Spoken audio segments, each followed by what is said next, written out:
बोलूंगा शिव शंकर, आप बोलोगे डमरू वाले।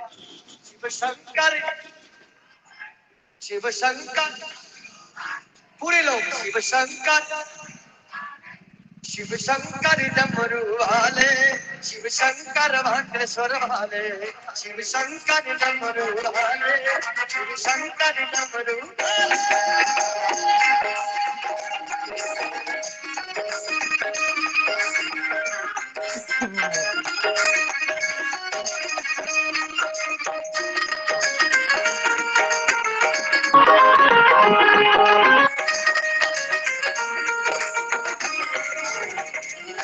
चौचली कालिका क्रोधित होकर खड़ग खबर को उठाए।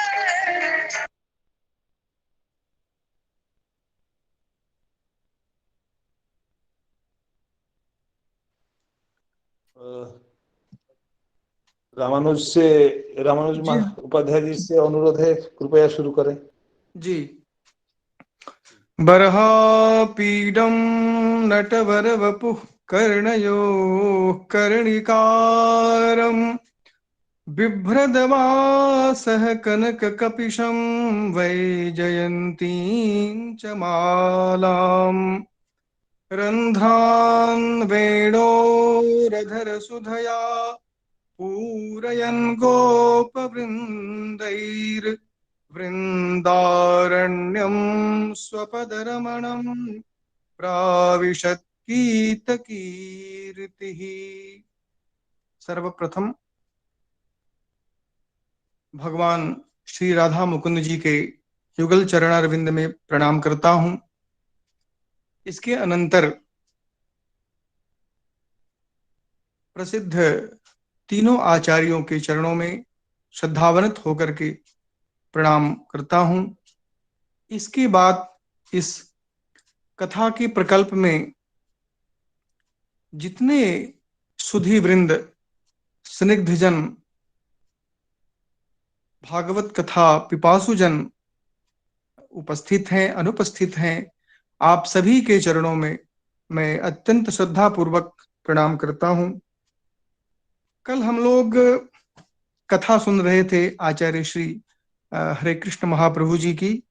भगवान का नामकरण संस्कार चल रहा है और इतनी बढ़िया बात, कथा इतनी अच्छी चल रही है कि पूछे मत। भगवान की कथा ऐसी ही पवित्र है, पवित्रतम है, और आपकी श्रीमुख से एक और आनंद आता है। तो हम लोग कल की कथा में प्रागयं वसुदेवस्य क्वचित् जातस्तवात्मजः वासुदेव इति श्रीमान् विज्ञाः सम्प्रचक्षते बहूनि सन्ति नामानि रूपाणि च सुतस्य ते गुणकर्मानुरूपाणि तान्यहं वेदनो जनाः एष वश्रेय आधास्यत् गोपगोकुलनन्दनः अनेन सर्वदुर्गाणि यूयमञ्जस्तरिष्यथ। इन तीनों श्लोकों की व्याख्या हम लोगों ने सुनी। इसके पहले आचार्य जी आसन वर्णास्त्रयो ह्यस्य गृह्णतो नुयुगं तनुः शुक्लो रक्तस्तथा पीतो इदानीं कृष्णतां गतः, इसकी भी चर्चा की आपने।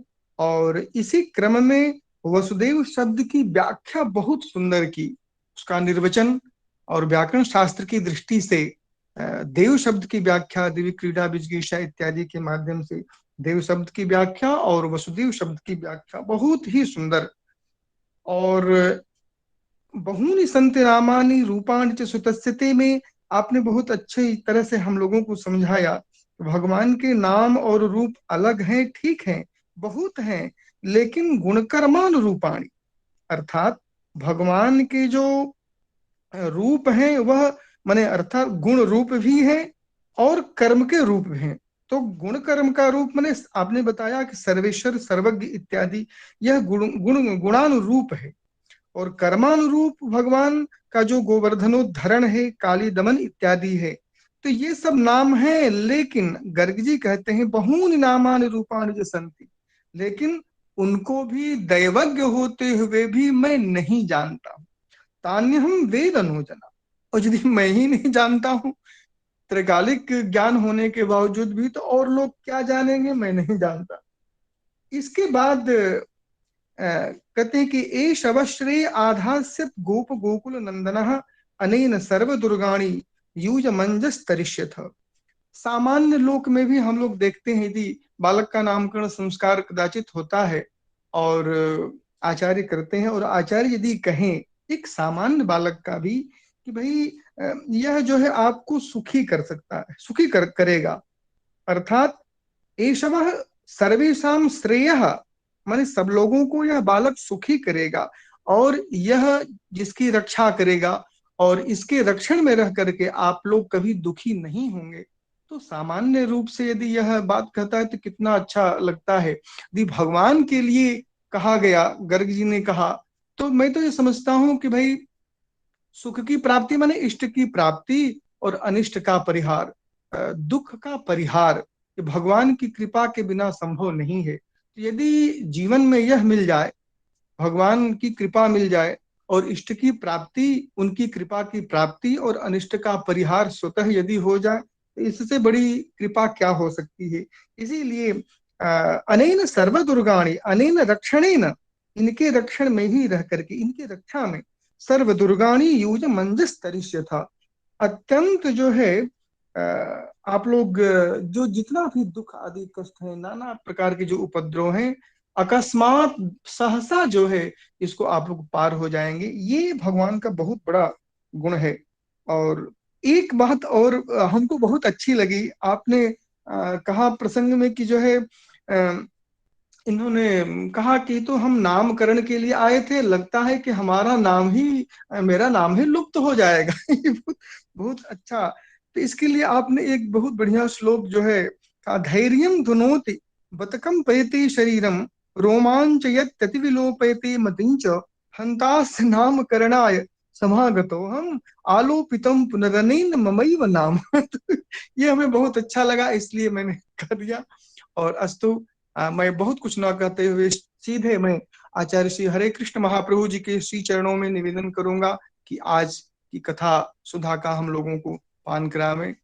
सादर प्रणाम करते हुए मैं सभी श्रोताबिंद को प्रणाम करता हूँ।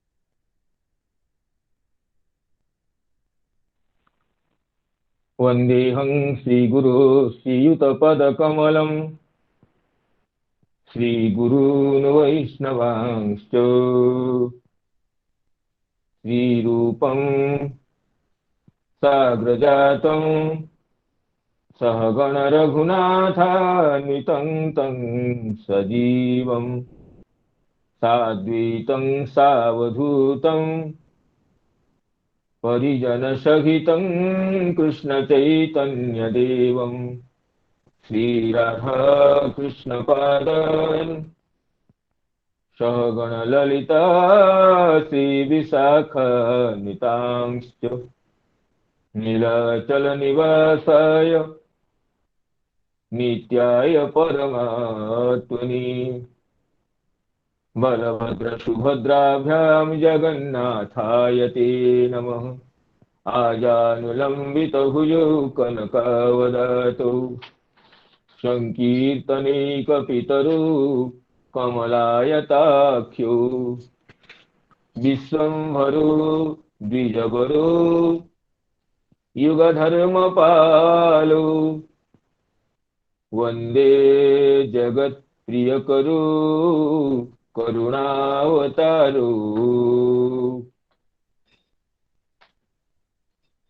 निगमकल्पतरुर्गलितं फलं शुकमुखादमृतद्रवसंयुतं पिबत भागवतं रसमालयं मुहुरभो रसिका भुवि भावुका यस्वानुभावमखिलश्रुतिसारमेक मध्यात्मदीपमतितितीर्षतां तमोन्धम् संसारिणां करुणयाः पुराणगुह्यं तं व्याससूनुमुपयामि गुरुं मुनीनां यस्या कदापि वसनाञ्चलखेलनोत्थ धन्यातिधन्य पवनेन कृतार्थमानि योगीन्द्र दुर्गम गतिर्मधुसूदनोऽपि तस्यै नमोऽस्तु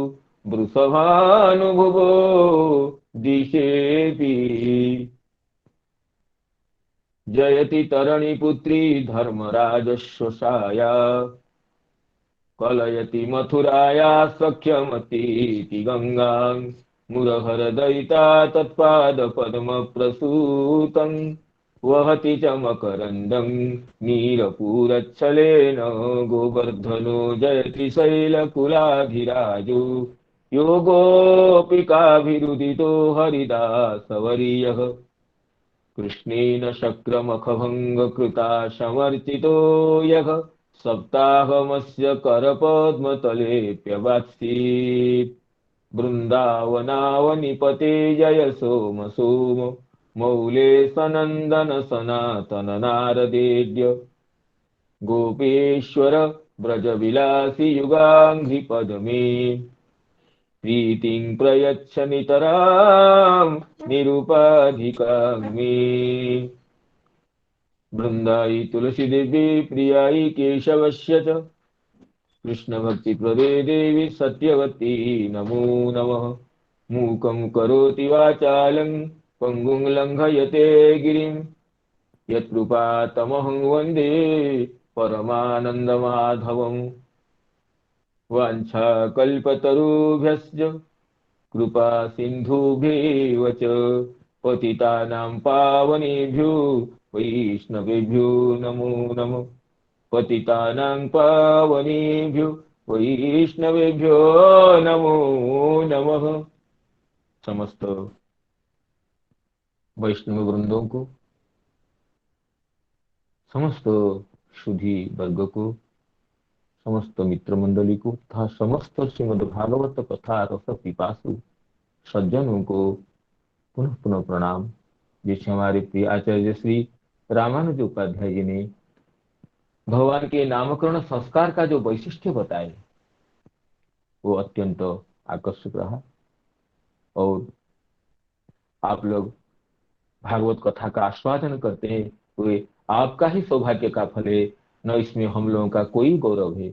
आप समस्त भागवत प्रिय शत्रु मंडली अपनी कृपा से, अपने प्रेम से, अपने उत्साह से हमारी से हम लोग में जो शक्ति का संचार करते हैं उसी से हमें कोई बल मिलता है। जैसे हम श्रीमद् भागवत जैसे दुर्गम दुर्लभ भक्ति ग्रंथ के बिंदु मात्र आस्वादन करने के लिए हम लोग समर्थ होते हैं।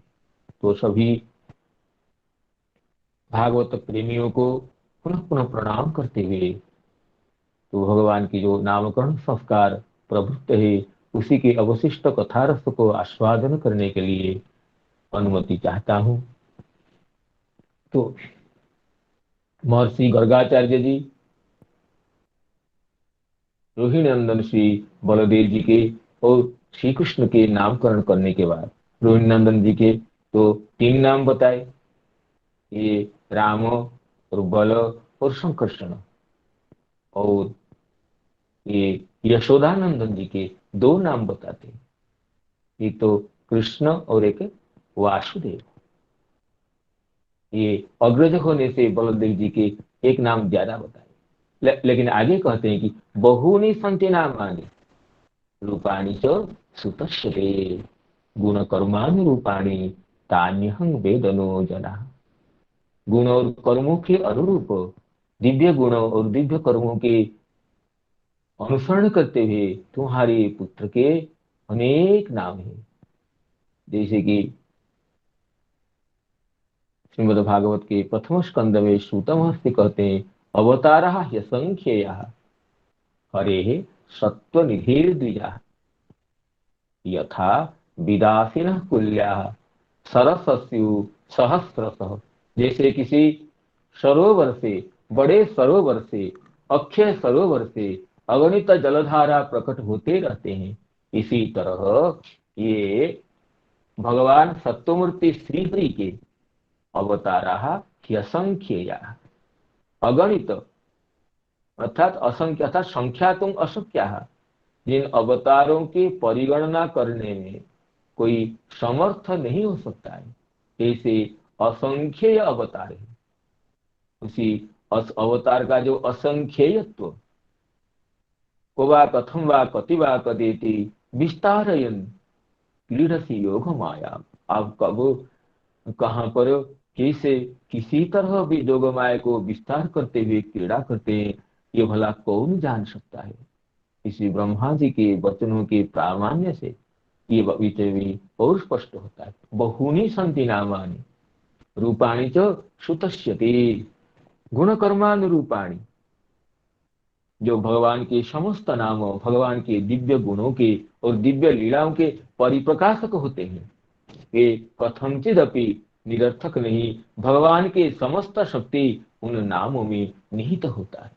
और दैवज्ञ होने पर भी, ऋषि होने पर भी कार्त्स्येन सामग्रिकतया मुझे उन नामों का विचार उन करने का सामर्थ्य नहीं है। और दूसरों की तो क्या।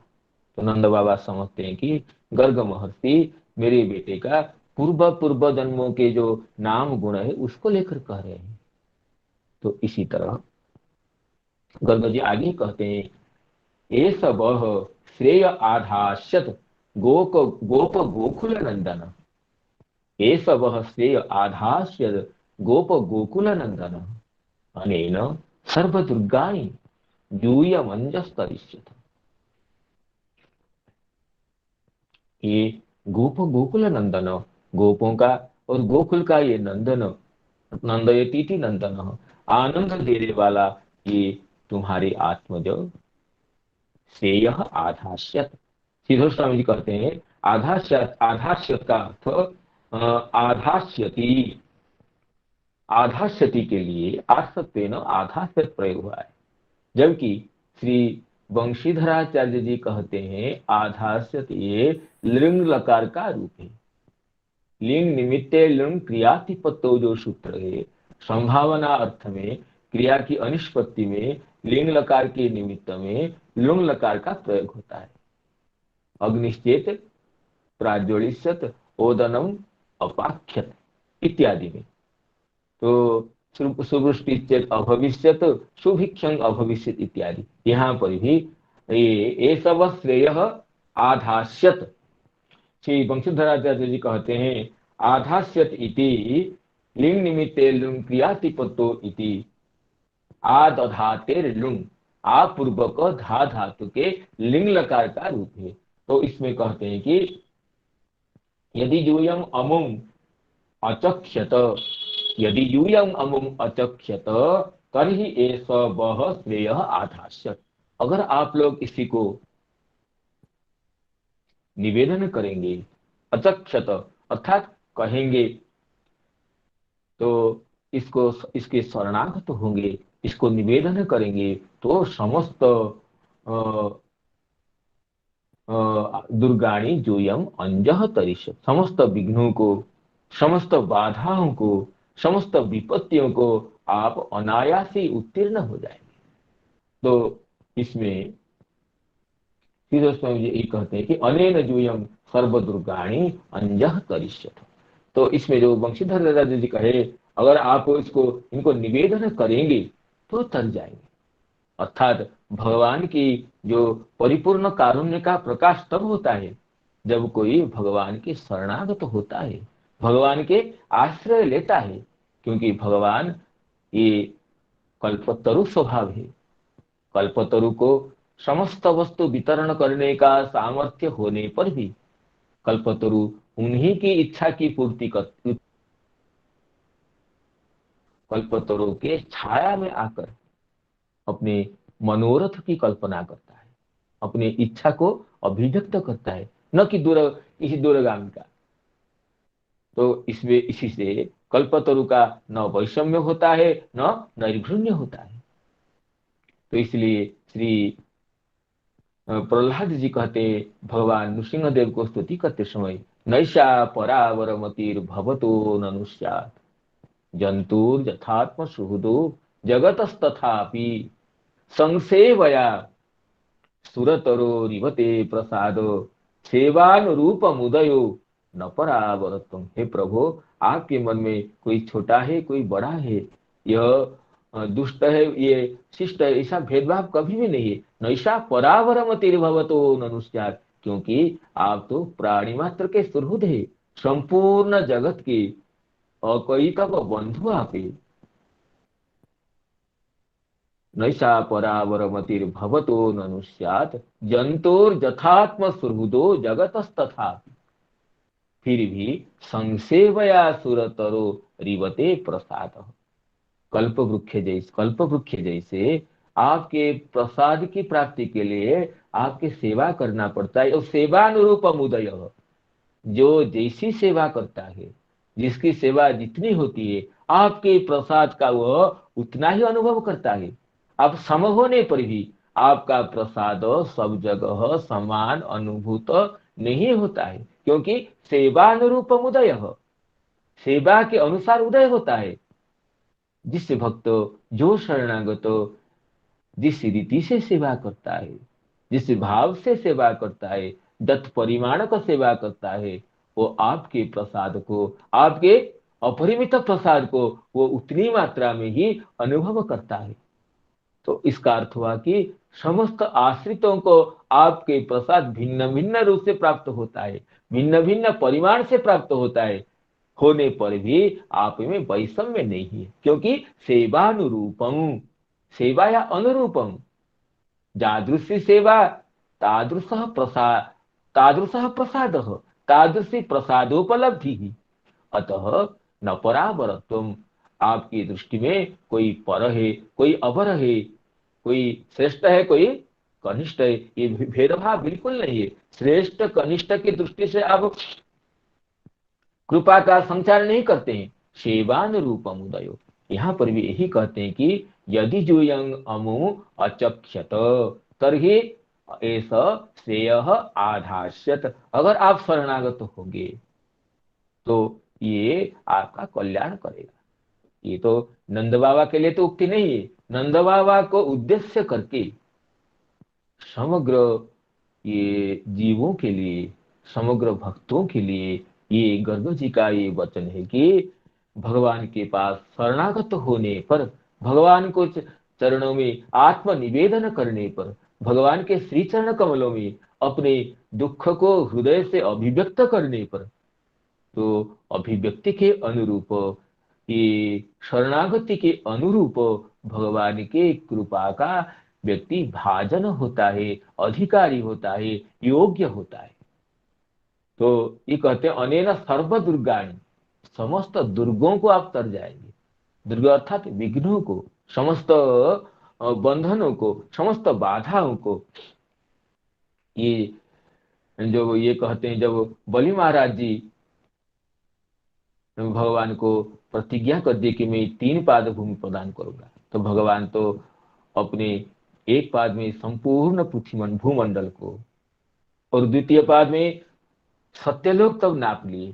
तो भगवान जो बलि महाराज जी को कहे पदानि त्रिनिदत्तानि भूमे मह्यं त्वयासुर, हे असुर असुरवर, आपने 3 पद मुझे दिए थे, लेकिन द्वाभ्यां क्रांता मही सर्वा तृतीयम उपकल्पय। संपूर्ण मही को मैंने दो, अर्थात ब्रह्मांड को मैंने दोनों चरणों में नाप लिया, तृतीय चरण बताओ। और प्रतिश्रुतम अदातुस्ते निरये वास इष्यते। अब मैं दूंगा ये प्रतिश्रुति करने के बाद अगर तुम नहीं देते हो तो तुम्हें नरक में वास मिलना चाहिए।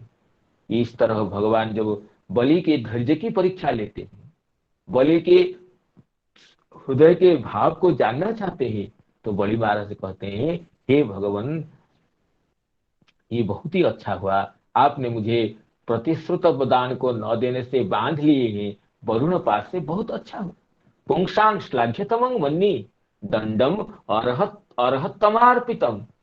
कोई गुरुजन, कोई योग्य व्यक्ति अपने सेवक को, अपने शिष्य को, अपने अनुगत को दंड देते हैं, वो तो प्रशंसनीय होता है।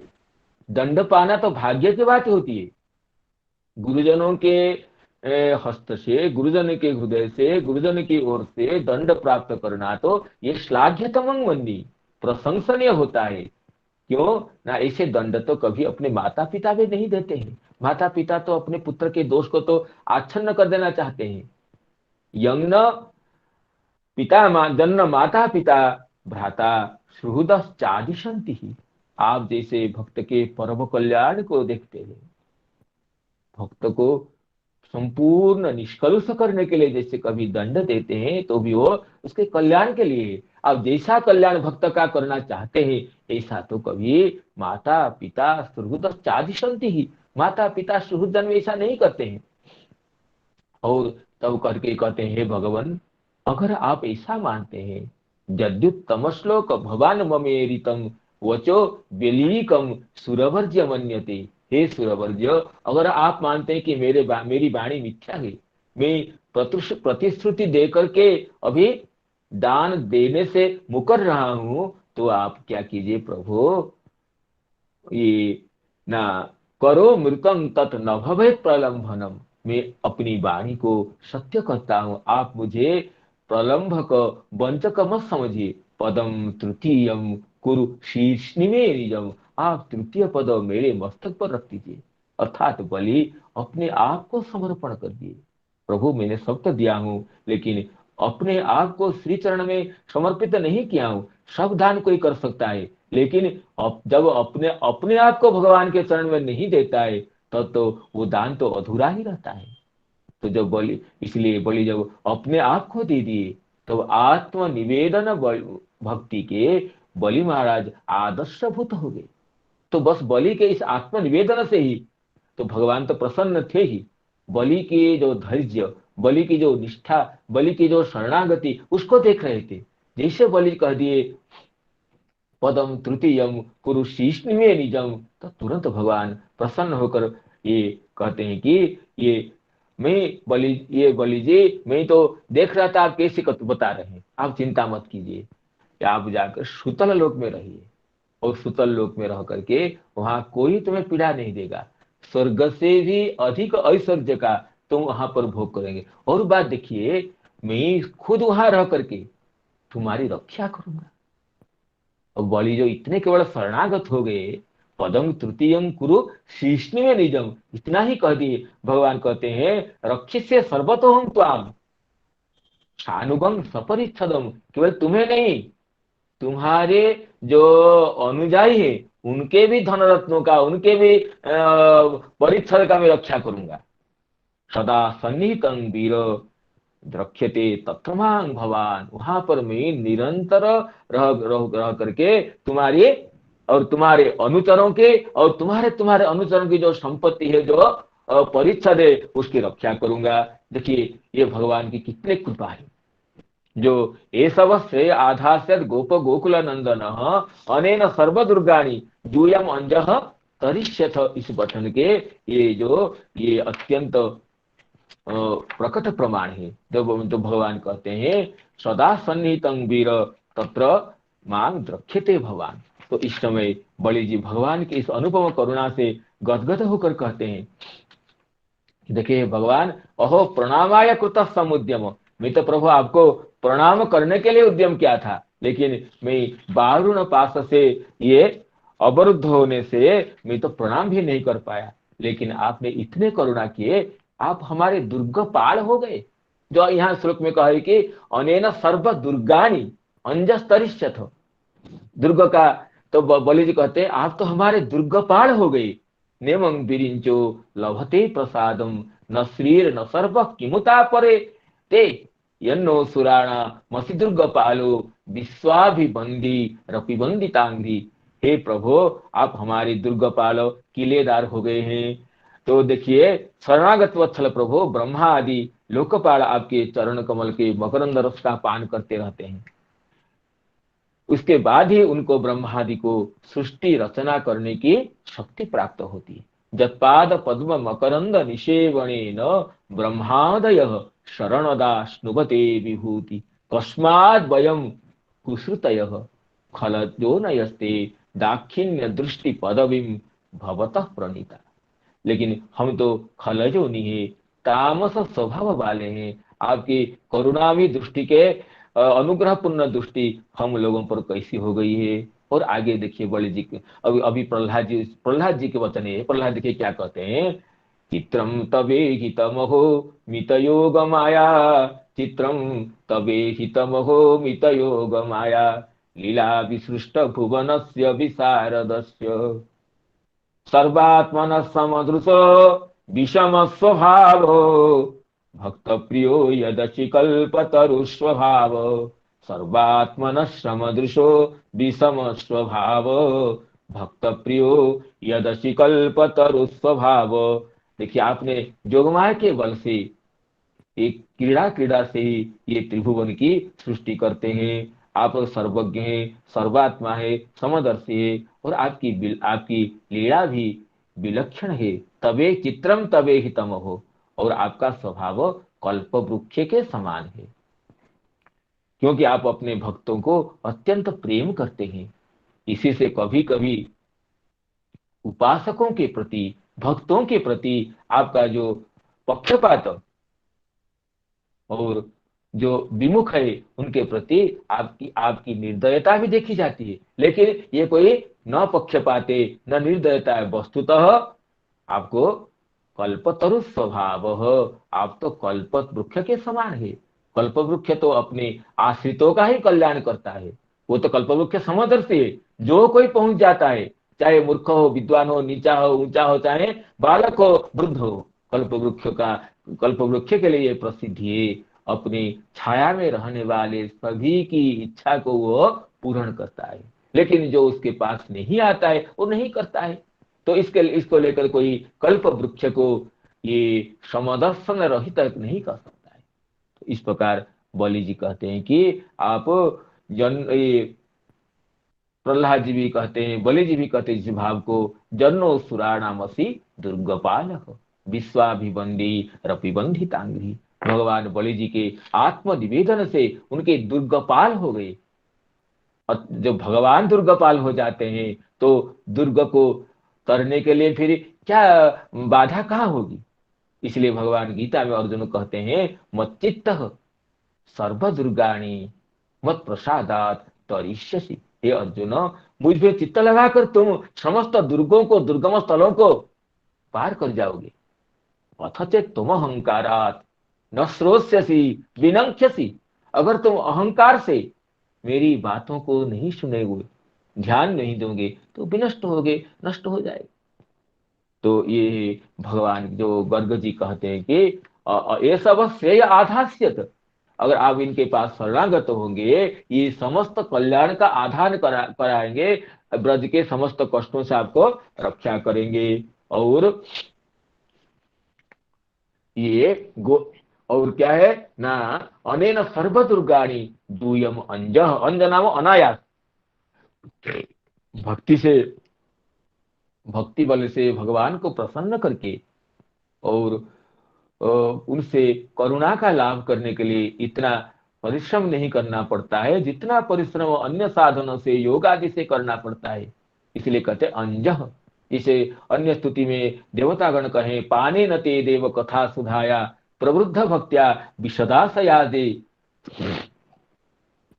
वैराग्य सारंग प्रतिलभ्य बोधम यथांजसा नियुरकुंठ दिश्यम।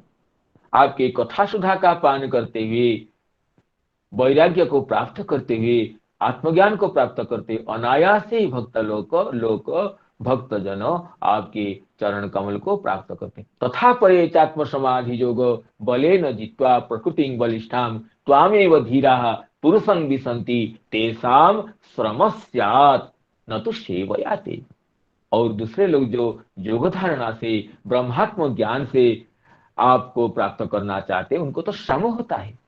लेकिन उसमें ये प्रेम भक्ति के द्वारा भगवान के चरण कमलों की शरणागति के द्वारा जो भगवान को प्रसन्न करना और उनकी प्रसन्नता के आधार पर दुर्गों को अतिक्रम करना, उसमें तो कोई आयास नहीं होता। इसलिए कहते हैं अंजह। और इसमें जब देखे कहते हैं गोप गोकुल नंदन, श्री कृष्ण कहें ये सब श्रेय आधास्यद गोप गोकुल नंदन। तो गोप गोकुल नंदन शब्द की व्याख्या करते हुए टीकाकार कहते हैं, एक तो नंदन शब्द का इसकी तो अर्थ है गोपान गोकुलांच नंदयती आनंदयती गोप गोकुल नंदन। और दूसरा अर्थ ये है कि जब ब्रह्मा जी बच्चों का हरण कर लेते हैं, ब्रह्मा जी गोपों को हरण कर लेते हैं, तब 1 वर्ष तक तो भगवान ही बछड़े बनकर रहे ब्रज में, और भगवान ही गोप बनकर रहे। तो समस्त वात्सल्यमयी जननियों का तो श्री कृष्ण ही पुत्र बने हैं, और समस्त वात्सल्यमयी धेनुओं के तो श्री कृष्ण ही बच्चा बने हैं। जब उनको समस्त माताओं का ये इच्छा, माताओं की यही इच्छा थी कि अगर कृष्ण हमारे पुत्र होते, तो गायों की भी ये इच्छा थी कि श्री कृष्ण हमारे पुत्र होते तो हम उनको अपनी दुग्ध, बच्चा होते तो हम उनको दुग्ध पान कराते। तो सभी की जो ये अनन्य पूर्वी का इच्छा थी, उनको ये भी इच्छा पूर्ण हो गई ब्रह्म मोहन लीला में। इसलिए जब भगवान बछड़ा बनकर आते हैं तो गाय तो देखकर हुंकार करने लगते हैं। ये तन गावस्ततो गोष्ठ मुपेत्य सत्वरम हुंकार घोषे परिहूत संगतान। हुंकार करते हुए ये बछड़ों को पास में लाती हैं, और शोकान शोकान वत्सतरान अपायन मुहुर लिहंत्य स्रवदौधसम पयः। तो जो श्री कृष्ण बच्चा बनकर आते हैं तो उनको देखते ही गायों के ये स्तन से गायों के दुग्ध अपने आप निःसृत होने लगता है, और उनको ये करते हुए, लेहन करते हुए गाभी दूध पान कराती है अपूर्व रूप से।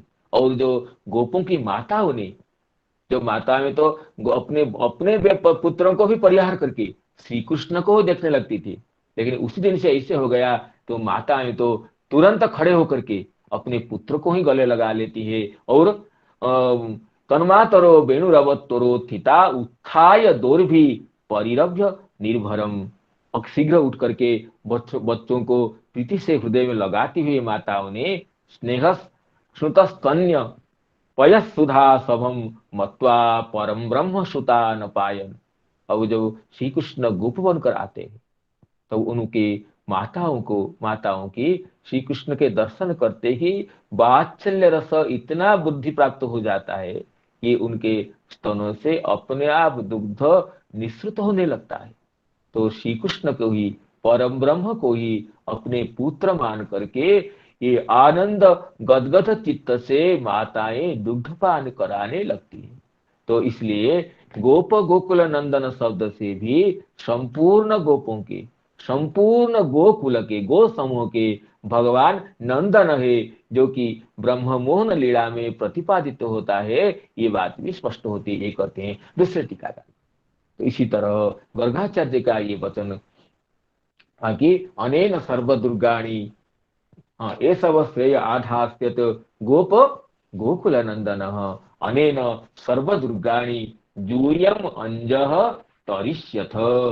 तो इसमें श्री चक्रवर्ती पाद ये कहते हैं आधास्यति गोपानां गोपां च कुलम नंदयतीति स तेषां कुलस्य नंदन। तो यही बात कहते हैं ब्रह्म मोहने पुत्र इति वा हे गोपेति वा अंजः सुखेन, अंजनाम सुखेन सर्वदुर्गाणीति जदा जदा उपद्रवं आयास्यति तदा तो तदिष्ट देवेन श्री नारायणेन आविष्टोयं तत्पुत्र एव त्वया अयम आश्रयितव्य। तो गर्गाचार्य जी ये कहते हैं अनेन सर्वदुर्गाणी जो ये मंजस तरिष्यत।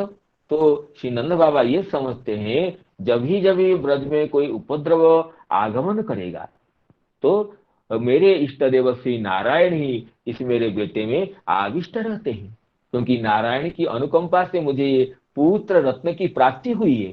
तो ये कहते हैं कि तोदिष्ट देवेन श्री नारायण आविष्ट, तुम्हारे इष्ट देव श्री नारायण से आविष्ट होकर तुम्हारे पुत्र समस्त उपद्रवों को, समस्त कष्टों को ये दूर करेगा। ये नंद बाबा समझते हैं कि अतएव जब कभी भी कोई अलौकिक कार्य कृष्ण करते हैं तो नंद बाबा ये समझते हैं कि मेरे इष्ट देव श्रीमन नारायण इनमें मेरे पुत्र में आविष्ट होकर इसके द्वारा ये अद्भुत अलौकिक कर्म कराते हैं।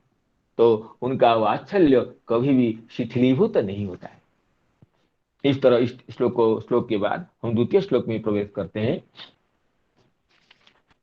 एष वश्रेयाधास्य गोप गोकुल नंदनः अनेन सर्वदुर्गाणि जूयमञ्जस्तरिष्यथ पुराणेन व्रजपते साधवो दस्युपीडिता अराजके रक्ष्यमाणा जिज्ञुर्दस्यून् समेधिता पुराणेन व्रजपते साधवो दस्युपीडिता अराजके रक्ष्यमाणा जिज्ञुर्दस्यून् समेधिता।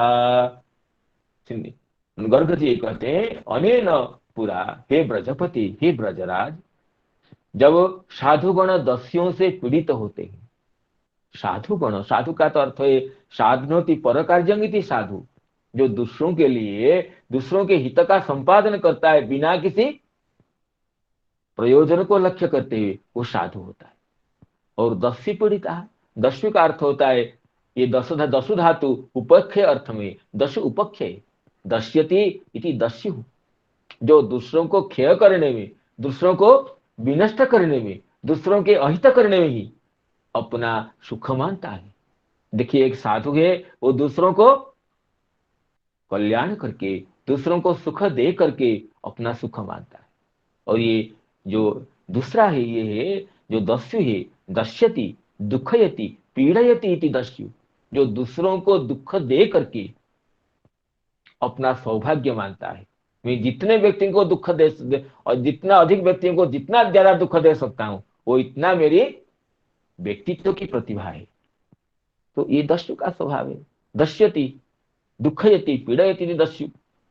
तो फिर तो निरंतर दस्युगण तो साधुओं को पीड़ित करते हैं, ये दस्युओं का स्वभाव है। और साधु तो स्वभावतः समचित्त होते हैं। दस्युओं से पीड़ित होने पर भी, ये तो सामर्थ्य होने पर भी वो प्रतिकार नहीं करते हैं। उसको तो सोचते हैं कि भगवान हमारे रक्षक हैं, हम क्या करेंगे। तो जबकि ये राजा का दायित्व होता है दस्युओं से, पीड़कों से साधुओं की रक्षा करे। लेकिन जब राजा नहीं रहता है, और राजते राजा या मनोरंजनाथ राजा, प्रजानां मनोरंजनाथ राजा, या रज्यंती जना जस्मिनी स राजा, जिसमें लोकगण अनुरक्त, प्रजागण अनुरक्त होते वो राजा है। या प्रजाओं का जो मनोरंजन करता है वही राजा है। या जो अपने राज्य में चंद्र जैसे सुशोभित होता है वही राजा है। राजते राजा मनोरंजनाथ राजा व रज्यंती जस्मिन जना स राजा, जो भी हो। तो राजा का ये दायित्व होता है दस्युओं से, अधर्मियों से, शत्रुओं से साधुओं की रक्षा करना। लेकिन जब राजा नहीं होता, या राजा होने पर भी राजा भी असमर्थ होता, तो अराजके नास्ति राजा यस्मिन् तत् सह अराजकः देशः तस्मिन् अराजके देशे अराजके समय एवं। जब राजा का अभाव होता है उस समय, उस पूर्व समय में, ये गर्ग जी ये कहते व्यक्त करना चाहते हैं, जो भगवान का वचन है, यदा यदा ही धर्मस्य ग्लानिर्भवति वा परित्राणाय साधूनां विनाशाय च दुष्कृताम।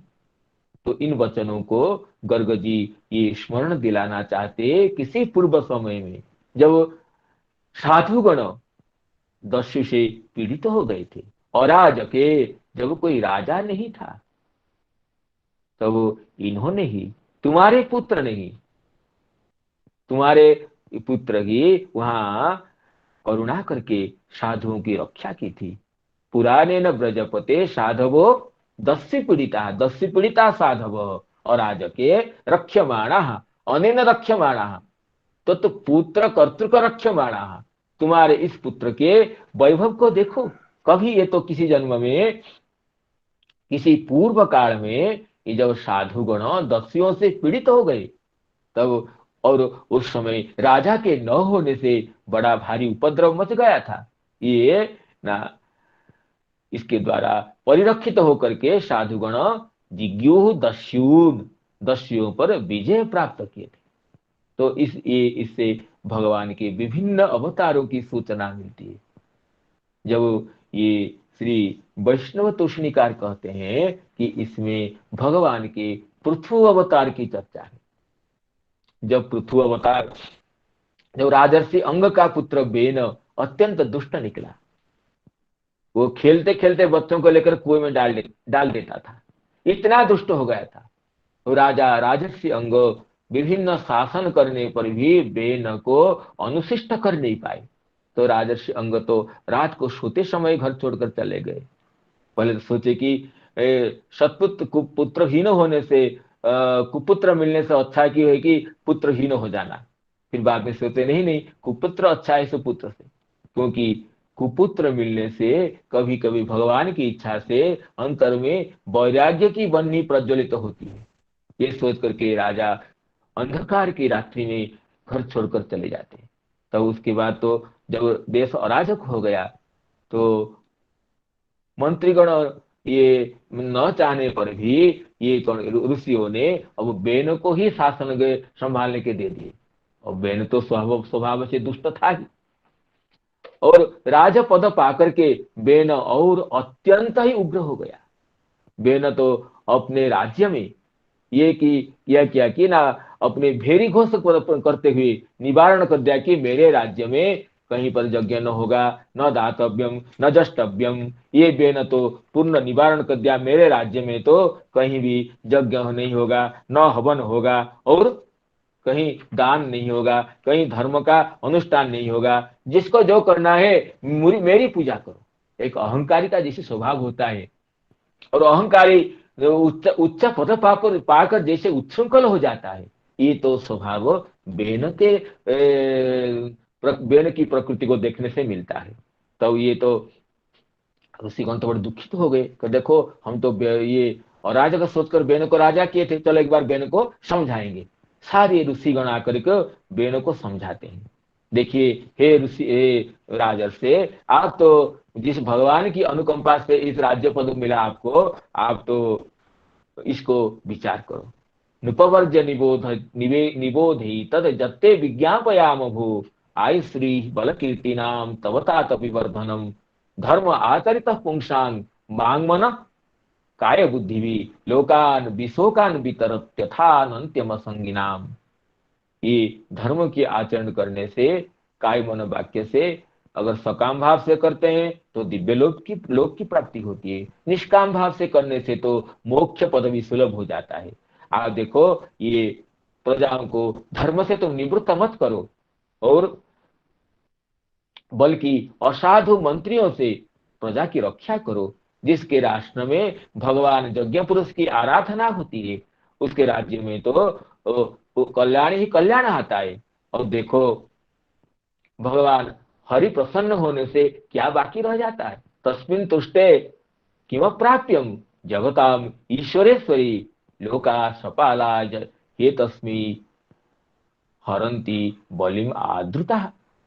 इसे कहते, लेकिन तो आप उसी को यज्ञेश्वर की अर्चना कीजिए। आप अपने राज्य में यज्ञ तपस्या धर्म का वारण मत कीजिए।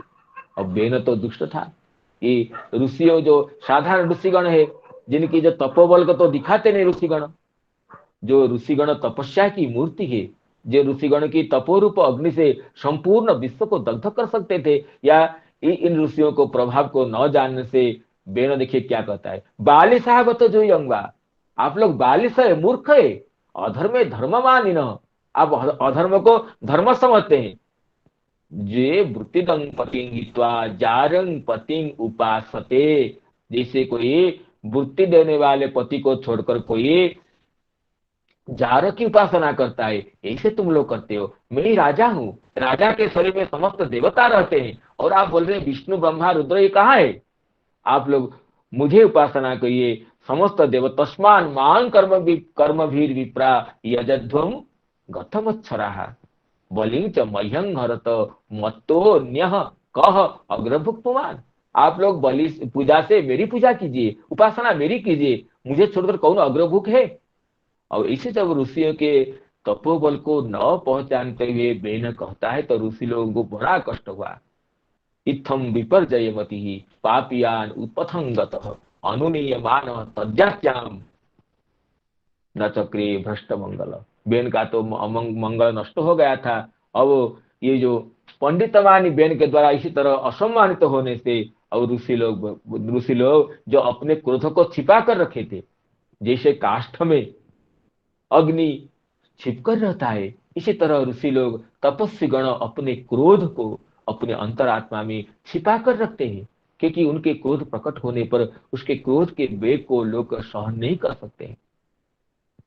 तो ये ऋषि लोग क्या किए ना, इत्थं व्यवसिता हंतुम ऋषयो रूढ़ मन्यव। ऋषि लोग बोले जो रूढ़ मन्यु, जिनके मन्यु नामक क्रोध रूढ़ होकर था, गुप्त होकर था, ये कहे कि नाय मर्हति असद वृत्त नरदेव बरासनम। ये असद वृत्त, असद स्वभाव वाला बेन नरदेव आसन के लिए अधिकारी नहीं है, इसको दग्ध करो।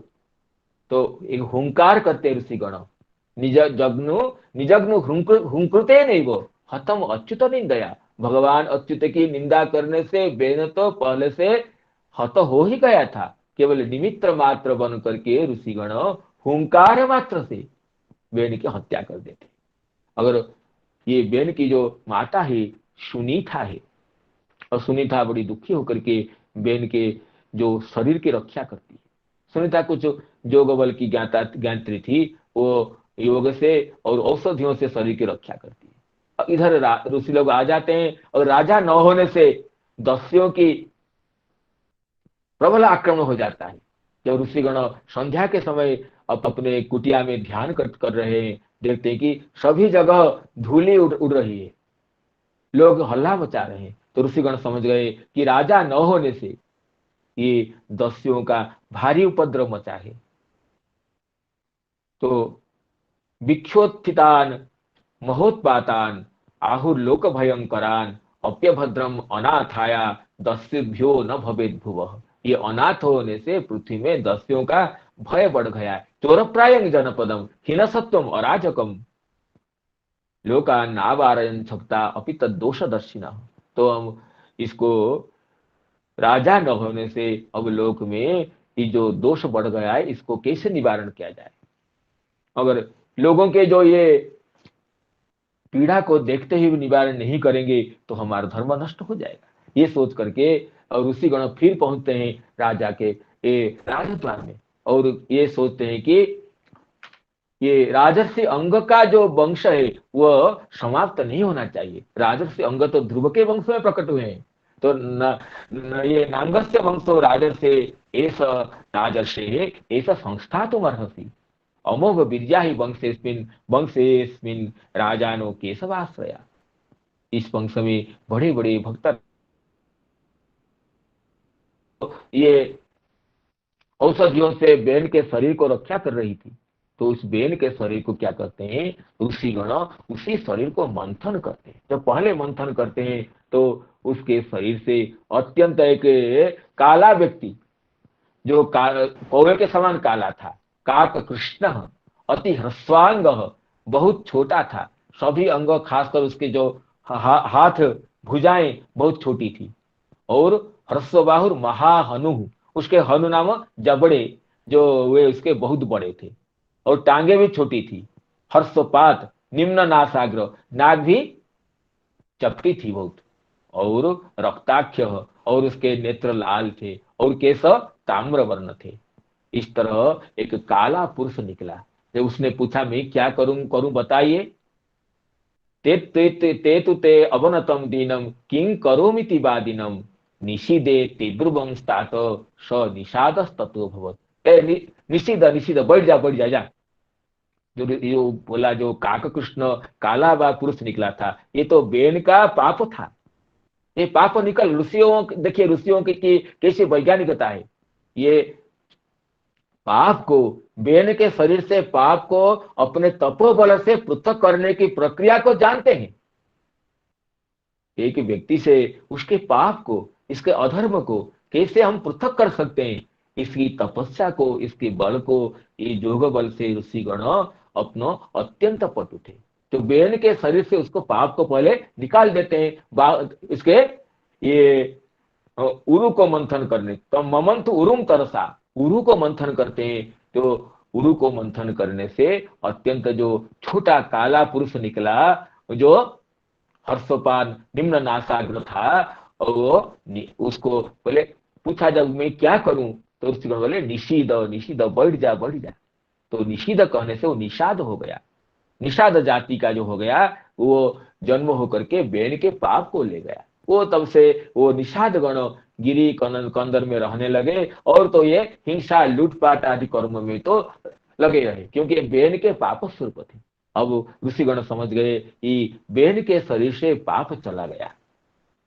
उसके बाद ऋषिगण पुनः वो बेन के बाहुभ्याम मध्यमानाभ्याम बाहु का मंथन करते हैं। ये क्योंकि बाहु का मंथन इसलिए करते हैं कि ये बाहु में तो भगवान का क्षेत्रीय का, भगवान के बाहु से क्षेत्रीय का प्राकट्य होता है। बाहु के भगवान के बाहु से क्षेत्र का जो प्राकट्य होता है। ब्राह्मणों से मुखम आसीत बाहु राजन्य कृत उरु तदस्य यदवैश्य पदव्यांग शूद्रो भेजायत। इन मंत्रों के आधार पर ये बाहु राजन्य कृत, अब उत्तम राजा की प्राप्ति के लिए ये पहले तो उरु का मंथन किए थे, क्योंकि उरु का मंथन करने से वो नीचे अंग से तो उनका जो बेन का जो पाप निर्गत हो गया निषाद के रूप से। अब बाहु का मंथन करने से अथ तस्य पुनर्विप्री रपुत्रस्य महीपते बाहुभ्याम मध्यमानाभ्याम मिथुनम समजायत। अब एक पुरुष और स्त्री के जोड़े का प्राकट्य होता है। उनको अत्यंत दिव्य स्वरूप को देख करके सब समझ गए कि एस विष्णु भगवत कला भुवन पालिनी यं च लक्ष्म्या संभूति पुरुष स्यान पालिनी। सब समझ गए कि ये भगवान के ही अंश है। ये जो नारी है ये लक्ष्मी के स्वरूप है और ये तो भगवान विष्णु की कला है। अयं और अत्र तो प्रथमो राजा पुमान प्रथिता जश, ये प्रथम राजा है, अपने जश को विस्तार करेंगे, जश को प्रथित करेंगे। इसलिए पृथुर नाम महाराजो भविष्यति पृथुस्रवा। तो ये पृथु राजा भगवान के जो अवतार राजरूपे न जो राजरूप अवतार पृथु जी का प्राकट्य होता है और उनकी पत्नी भगवती अर्ची महारानी प्रकट होती है और पृथु महाराज ये राज्य को संभालते हैं। और पृथु महाराज का वैशिष्ट्य ये रहा, ये पृथ्वी का दोहन करते हैं। जो पृथु महाराज राजा होते हैं तो समस्त प्रजागण आकर कहते हैं राजन हम बहुत क्षुधातुर तो रहे, हम बहुत दुखी हैं, हमें भोजन नहीं मिलता है। तो राजा जो पृथ्वी को राजा तो समझ जाते हैं कि पृथ्वी पे बीज वपन करने से ये बीज अंकुरित नहीं होता है। तो राजा फिर जब पृथ्वी का वध करना चाहते हैं तो भगवती पृथ्वी कहती है देखिए भगवान, अब ये जब समस्त बीज गण जो ऋषि गण जो इसको देखे थे, ये उस बीजों को, धान्यों को, शस्यों को जो ये समस्त यज्ञों के लिए कल्पित था, मैं जब देखा कि पुरा सृष्टा ह्यसधयो ब्रह्मणा जा विषाम पते भुज्यमाना मया दुष्टा असद भी अधृत व्रते। मैं देखा कि असद दुष्ट गण ये जो धान्यों को, शस्यों को खा रहे हैं। तो मैं क्या किया न चोरी भूते थ लोके हंग यज्ञार्थे ग्रसम औषधि ही, मैं समस्त औषधियों को अपने अंदर लीन कर दिया मैंने। नूनमता विरुद्ध क्षीणा मई काले न पार्थिव, वो जो समस्त शस्य औषधि समस्त जो बीज मेरे अंदर लीन हो गया। और तत्र आप उसको दोहन करके, एक उपयुक्त पात्र चाहिए, बछड़ा चाहिए और दूहने वाला चाहिए, तो आप उसको दोहन कीजिए। तो राजा पृथ्वी एक मनु को पहले करते हैं। जो मनु क्या करते हैं ना, मनु जो दोहन करते हैं तो उनसे समस्त शस्यों को मनु जी स्वयंभू मनु जो दोहन करते हैं। तथा ये इति प्रियंहितं कृत्वा भुव आदाय भूपति वत्संग मनुं कृत्वा पाणो अदभ सकल औषधि, मनु जी को वत्स करके समस्त औषधियों का, शस्यों का दोहन किए। फिर आगे सभी ऋषिगण और असुरगण देवगण सब दोहन करते हैं। तो राजा पृथ्वी का दोहन करके उससे सारांश को निकाले थे। ये पृथ्वी जी का वैशिष्ट्य है। और दस्युग्रस्त राजाओं का, जो दस्युग्रस्त प्रजाओं का परिरक्षण किए थे, इसलिए पुराने न ब्रजपते साधवो दस्यु पीड़िता अराजके रक्षमाणा जिज्ञूर दस्युन समेधिता। इसमें ये पृथु अवतार का संकेत है। ये वैष्णव तुष्णिकार कहते हैं। जब किसी विश्वनाथ चक्रवर्ती कहते हैं कि जब इंद्र जब पदच्युत हो गए थे, एक बार असुरों से पराजित हो गए थे, भगवान अवतार लेकर के देवताओं की रक्षा किए थे। यहाँ साधव कहने से देवाह कहते हैं चक्रवर्तीपाद, और दस्यु भी नाम असुर ही कहते हैं। असुरगण से जब जब जब देवतागण पराजित हो जाते हैं, इंद्र जब असुरगण इंद्र को पराजित करते रहे, इंद्र को राज्य पद से, स्वर्ग के राजपद से च्युत कर देते हैं, तभी तभी भगवान प्रकट होकर के देवताओं की रक्षा करते हैं। ये तो वामन अवतार में प्रसिद्ध है ही। जब इंद्र पदच्युत हो गए थे, जब अदिति देवी के तपस्या के प्रभाव से भगवान दर्शन दिए और कहे कि प्रायो धुनाते सूरजूथ नाथा अपारणिया इति देवी में मती, अभी तो देवता असुरों को पराजित करना संभव नहीं, फिर भी अथा पिपायो मम देवी चिंत्य संतोषी तस्य व्रतचर्ययाते ममार्चनम नारहति गंतुम अन्यथा श्रद्धानुरूपम फल हेतु कत्वात्। हे अदिति जी, आपने मेरी पूजा करके मुझे संतुष्ट कर लिए। यद्यपि इस समय असुरगण वो ब्राह्मणों की उपासना करके उनको अनुपूर्ण बना लिए हैं, उनको जय करना कठिन है, फिर भी तुम भी मुझे उपासना करके मुझे संतुष्ट कर लिए हैं। मेरी उपासना व्यर्थ नहीं होती है, श्रद्धानुरूप फल होता है। श्रद्धानुरूपम फल हेतु कत्वात् ममार्चनम नारहति गंतुम अन्यथा। तो भगवान विचार करके वामन रूप में प्रकट होते हैं और जाचना के ब्याज से असुरराज बलि से ये स्वर्ग को ला करके अपने देवताओं को दे देते हैं। तो इस तरह जिस समय देवतागण असुरों से पीड़ा पाते हैं, भगवान किसी रूप से प्रकट होकर के, चाहे मनवंतर अवतार हो, कोई भी अवतार हो, जिस रूप से प्रकट होकर के देवताओं की रक्षा करते हैं। इसी तरह चक्रवर्ती पाद यहाँ और ये दस्यु पद से असुरों को और साधु पद से देवताओं को लेकर अर्थ करते हैं। तो इसी तरह विषय सामान्यतया जब भी असुरों से, दस्युओं से, असाधुओं से साधुओं की पीड़ा होती है, तुम्हारा ये पुत्र के द्वारा उन सबकी रक्षा की जाती है। इस तरह नंद बाबा को वसुदेव, ये नंद बाबा को श्री गर्गाचार्य जी नामकरण के छल से भगवान के जो शिष्ट परिपालन और दुष्ट संहार की जो वृत्ति उसको बताते हैं। पुराणे न ब्रजपते साधवो दस्यु पीड़िता अराजके रक्ष्यमाणा जिज्ञुर्दस्युन् समेधिता अराजके रक्ष्यमाणा जिज्ञुर्दस्युन् समेधिता। तो अभी भगवान के इस दिव्य लीला के चिंतन करते हुए, आज की समय की सीमा को देखते हुए, समस्त सुधीगणों को श्रीमद् भागवत कथा रस पिपासु उत्साही परम भाग्यवान शत्रुवृंदों को पुनः पुनः प्रणाम करते हुए मैं अपनी वाणी को विराम देना चाहता हूँ। पुनः आगे इस प्रसंग को भगवान की अनुकंपा होने कर हम लोग चर्चा करेंगे। जय जय श्रीमद् भागवत महापुराण की जय, समस्त श्रोतृ मंडल की जय। जय जय श्री राधे।